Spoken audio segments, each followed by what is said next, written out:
যারা আমরা জায়গা পাই নাই, মসজিদে চলে যেতে হবে। মসজিদে অডিও ওয়াজ শুনতে হবে, ভিডিও হবে না আজকে, ভিডিও হবে না। এই পানি মাইরো না, পানি মাইরো না, বসবে।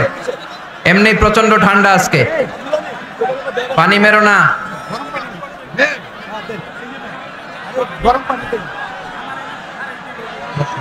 বসো বসো, দেখেছি আমি। এই যে সবার উদ্দেশ্যে হাত নাড়ালাম, এই যে সবার উদ্দেশ্যে। ঠিক আছে, বসো বসো বসো। উহিব্বুকুম ফিল্লাহ, আল্লাহর জন্য তোমাদেরকে ভালোবাসি। উহিব্বুকুম ফিল্লাহ, বসো। কালিমার পতাকা উড়বে, সেদিন সবাই খোদাই বিধান পে দুঃখ বেদনা ভুলবে। ঠিক কিনা? আমরা আল্লাহর বিধান চাই, আল্লাহর জমিনে আল্লাহর বিধান কায়েম হোক, বাস্তবায়িত হোক। আল্লাহ এটা যেন দু চোখ দিয়ে আমরা দেখে মরতে পারি। আল্লাহ তুমি তৌফিক দান করো। আজকের প্রোগ্রামে আপনারা যারা উপস্থিত হয়েছেন, আমি সবাইকে আন্তরিক শুভেচ্ছা এবং অভিনন্দন জানাতে চাই। অনেক দূর দূরান্ত থেকে আমার মা বোনেরা মহিলা প্যান্ডেলে বসেছেন। মাগরিবের আগেই শুনেছি প্যান্ডেল প্যাকড ছিল। ভাইদের প্যান্ডেলও মাগরিবের পরপরই প্যাকড। অনেক জনসমুদ্র তৈরি হয়েছে, বিশাল জনসমুদ্র। প্রতিদিন যেখানেই কোরআনের কথা আমরা বলতে যাই, কোরআনের আকর্ষণে, এটা মিজানুর রহমানের আকর্ষণে না, চিল্লায় বলে ঠিক কিনা?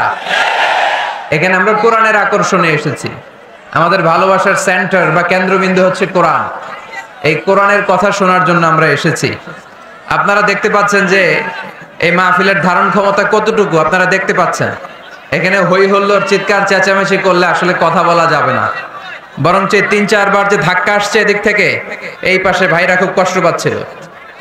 একটা দুর্ঘটনা ঘটতে পারে, একটা দুর্ঘটনা হয়ে যেতে পারে।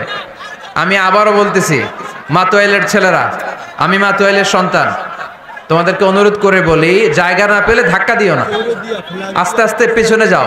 অ্যাবাউট টার্ন, আস্তে আস্তে পেছনে যাও। পেছনে যে নিরাপদ দূরত্বে দাঁড়াও, সেফটি ফার্স্ট। যেহেতু ৮ দিন ব্যাপী সিরিজ প্রোগ্রাম, তাই আয়োজক কমিটি আলোচকদের জন্য সুনির্ধারিত বিষয় দিয়ে দিয়েছে। আজকের এই ষষ্ঠ রজনীতে আমাকে আলোচনার বিষয় দেয়া হয়েছে কোরআন ও বিজ্ঞানের সাদৃশ্য, the similarities between science and Quran. খুব জটিল বিষয়, সহজ করে বলা কঠিন, সহজ করে কইতে আমায় কহজে, সহজ করে যায় না কওয়া সহজে, ঠিক কিনা? তাও আবার চিৎকার চেঁচামেচি। এইরকম পরিস্থিতিতে what is the similarities between science and the holy Quran, এটা বোঝানো আমার জন্য দুষ্কর। এখানে এই বিষয়ে কথা বলতে হলে আমাকে পিন ড্রপ সাইলেন্ট, পিন পতন নীরবতা দিতে হবে। এই নীরব, নিস্তব্ধ, নিঝুম একটা রাত্রি উপহার দিলে আমি আপনাদেরকে এই বিষয়ের উপর চমৎকার আলোচনা উপহার দিতে পারবো, তাই না? আর যদি এরকম হট্টগোল করতে থাকো তোমরা, তাহলে আসলে এই জটিল বিষয়কে সহজ করে উপস্থাপন করা আমার জন্য আরো জটিল হয়ে যাবে। তাই আমি সবার কাছে করজোর আবার অনুরোধ করি, মাতোয়াইল ইসলামী কাফেলার আজকের এই রাতে এই প্রোগ্রামে আমি আর কোনো আওয়াজ শুনতে চাই না।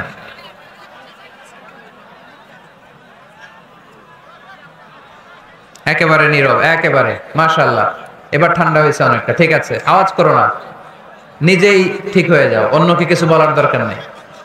কোনো আওয়াজ নাই, এদিকে মাশাআল্লাহ ঠান্ডা। আমি আপনাদের খেদমতে the similarities between science and the holy Quran এই বিষয়টা বোঝানোর জন্য কালামুল্লাহ মাজিদ থেকে একটা আয়াত তেলাওয়াত করেছি, সূরা আন-নাহলের 89 নম্বর আয়াত।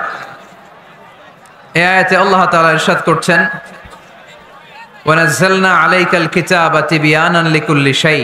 নবী হে, আমি এই কিতাবটাকে মানে কোরআনটাকে আপনার কাছে নাজিল করেছি সব জিনিসের ব্যাখ্যা হিসেবে, ওয়া হুদাও, হেদায়েত হিসেবে, ওয়া রাহমাতাও, রাহমা হিসেবে, ওয়া বুশরা লিল মুসলিমিন, আর মুসলমানদের জন্য সুসংবাদ হিসেবে। এই কোরআনে আমাদেরকে জান্নাতের সুসংবাদ দিয়েছে কে? আমরা সবাই জান্নাতে যেতে চাই কি চাই না?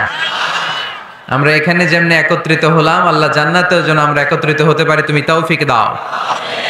আবার এই কোরআনে রহমত আছে না নাই?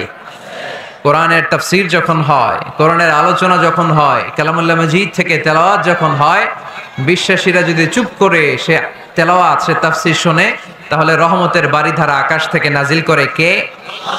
রব্বুল আলামিন বলেন, ওয়া ইযা কুরিআল কুরআনু ফাসতামিউ লাহু ওয়া আনসিতু লাআল্লাকুম তুরহামুন।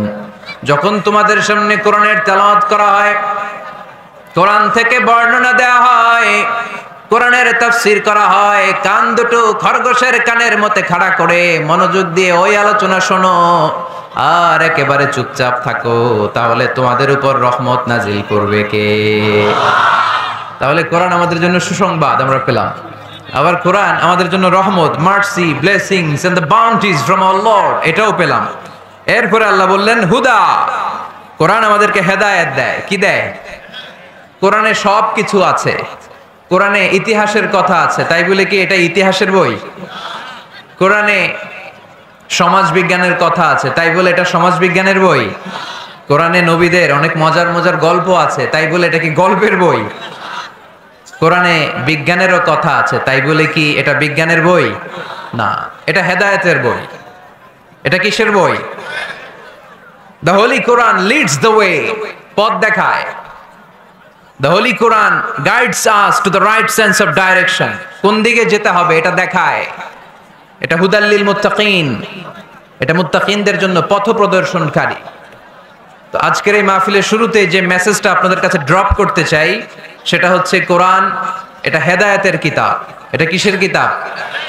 সবাই বলেন কিসের কিতাব? এটা গাইড দেয় যারা মুত্তাকি তাদেরকে। কোরআনের শুরুতেই আল্লাহ তাআলা এই বিষয়টা আমাদের কাছে ক্রিস্টাল ক্লিয়ার করেছেন, স্পষ্ট করে বলেছেন, যালিকাল কিতাব লা রাইবা ফি হুদাল লিল মুত্তাকিন। This is the book, the most authentic and original and reliable book ever in the world. There is no doubt in it and a guidance to those who are muttaqin. এটা এমন বই যে বইয়ে কোনো ভুল নাই। এই বইয়ে কোনো ভুল আছে? আওয়াজ করে বলেন, কোরআনে কোনো ভুল আছে? কোনো সন্দেহ আছে? সংশয় আছে? হেদায়েতের কিতাব করে মুত্তাকিদের জন্য এটাকে পাঠালো কে? এজন্য রাব্বুল আলামিন বলেন, যালিকাল কিতাবু লা রাইবা ফি হুদাল লিল মুত্তাকিন। This is the book, there is no doubt in it. এটা এমন বই যেটাতে সন্দেহ নাই। এটা মুত্তাকিনদের জন্য পথ প্রদর্শনকারী। তাহলে এই কথাটা, এই মেসেজটা আজকে আমাদেরকে মুখস্থ করে নিয়ে যেতে হবে যে কোরআন হেদায়েতের কিতাব। এটা কিসের কিতাব? পথ দেখায়, সত্যের পথ, কল্যাণের পথ, জান্নাতের পথ। ইয়াহদি লিল্লাতি হিয়া আকওয়াম, যে পথটা খুব সুদৃঢ়, খুব মজবুত। কোরআনের এই পথে ডানে বায়ে কোনো মোড় নাই, কোনো ইউটার্ন নাই, কোনো চৌমুহনী নাই, স্ট্রেট ফরওয়ার্ড। এই রাস্তায় যদি দুনিয়ায় আমরা চলতে শুরু করি, এই রাস্তা শেষ হয়ে যাবে জান্নাতুল ফেরদাউসের ভেতরে। আওয়াজ করে পড়ি সুবহানাল্লাহ। এজন্য এই কোরআন থেকে আমাদেরকে হেদায়েত নিতে হবে। এই কোরআন থেকে আমাদেরকে গাইডেন্স নিতে হবে। আমাদের জীবনের চলার পথে যেখানেই আমরা সমস্যায় পড়ব, এই কোরআন থেকে আমাদের গাইডেন্স, হেদায়াত, পথ প্রদর্শন যেটা আল্লাহ তাআলা আমাদের জন্য দিয়েছে সেটা আমাদেরকে গ্রহণ করতে হবে। কারণ এই কিতাব এমন কিতাব যেটা মানুষকে অন্ধকারচ্ছন্ন একটা পথ থেকে আলোর পথ দেখায়, ঠিক কিনা? বামপন্থীদেরকে ডানপন্থী বানায়, ঠিক কিনা? রব্বুল আলামিন বলেন, আলিফ লাম রা, কিতাবুন আনজালনাহু ইলাইকা লিতুখরিজান নাসা মিনাল যুলুমাতি ইলান নূর। Muhammad, I've revealed this book in order to lead the mankind out of darkness into the light. অন্ধকারাচ্ছন্ন মানুষগুলোকে অন্ধকার থেকে বের করে টেনে এনে আলোর পথে উঠিয়ে দেওয়ার জন্য এই কোরআনকে পাঠিয়েছে কে? তাহলে আমরা বুঝলাম এটা বিজ্ঞানের কিতাব নয়, যদিও বিজ্ঞান নিয়ে কোরআন কথা বলেছে। এটা ইতিহাসের বই নয়, যদিও অনেক ইতিহাস কোরআনে আছে। এটা গল্পের বই নয়, যদিও নবীদের গল্প পাওয়া যায় এই কিতাবে। এটা হেদায়েতের কিতাব। কিসের কিতাব? আরো জোরে বলতে হবে, কিসের কিতাব? আল্লাহ বলেছেন মা ফাররাতনা ফিল কিতাবি মিন শাই, এই কিতাবে তোমাদের প্রয়োজনীয় জরুরি এমন কোনো কিছু আমি বাকি রেখে দেই নাই। ওয়া নাযালনা আলাইকাল কিতাবা তিবয়ানান লিকুল্লি শাই, মানব প্রয়োজনীয় সব কিছু এই কিতাবের মধ্যে দিয়ে দিয়েছে কে? রান্নাঘর থেকে বঙ্গভবন কিভাবে চালাতে হয় আছে না নাই? ঘরে বসে বসে কাঁথা সেলাই থেকে শুরু করে মহাকাশের সূক্ষ্মাতি সূক্ষ্ম কাজ কেমন করে পরিচালনা করতে হয় আছে না নাই? রাজনৈতিক অঙ্গনকে কেমন করে সেটেল করতে হয়, লিড দিতে হয়, সেটাও আল্লাহর কোরআনে আছে না নাই? কিভাবে বিয়ে শাদী করতে হবে আছে না নাই? সমাজে কি করে শান্তি প্রতিষ্ঠা করতে হয় আছে না নাই? তিবিয়ানান লিকুল্লি শাই, সব জিনিসের সুস্পষ্ট ব্যাখ্যা, যা বলার আল্লাহ সব বলে দিয়েছে। কোরআনকে শুরু করেছে আল্লাহ বিসমিল্লাহির রহমানির রহিম দিয়ে, মানে বা দিয়ে। কি দিয়ে? কথা বলেন, কি দিয়ে? বা দিয়ে। আর শেষ করেছে সূরা নাস দিয়ে, মিনাল জিন্নাতি ওয়ান নাস।